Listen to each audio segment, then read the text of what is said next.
All right, so Mr. McCleary and myself have done all the different pulling and weighing and all that stuff. We're going to walk through all of this. You should have this sheet out in front of you so you can help. So the first thing we're going to do is the number of living organisms. So you can see we're in control colony number 1. You can see we got 3 worms and then the 2 at the adult stage, but simply just do a total of 5. We're not necessarily debating whether it's adult versus mealworm versus pupae, just simply there's 5.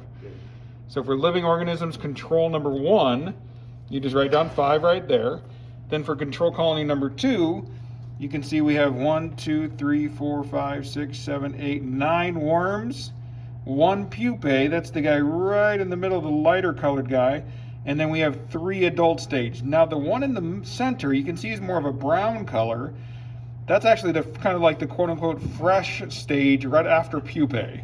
And they will eventually, after another day or 2 or 3, they will start turning into that darker color that those guys are.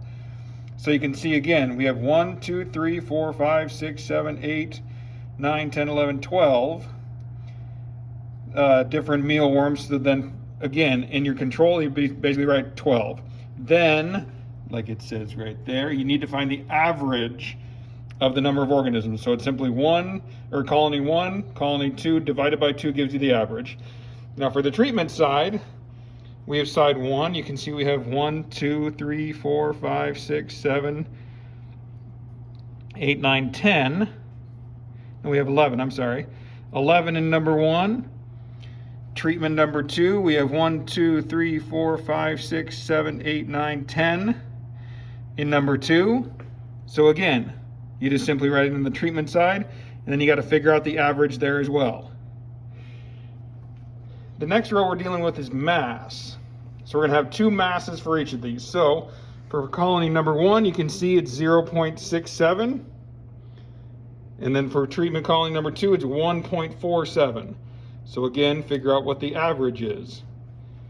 Now the treatment side, you can see we have 1.10 on the bottom for colony number 1, 0.60 for colony number 2. Figure out the average. Now the third row is dealing with the observations, stage, size, color, movement, drawing, stuff like that. Now we very much can do this. This is the control side, and I'll have pictures up as well. And you can see there's the treatment side. And there will be pictures up as well.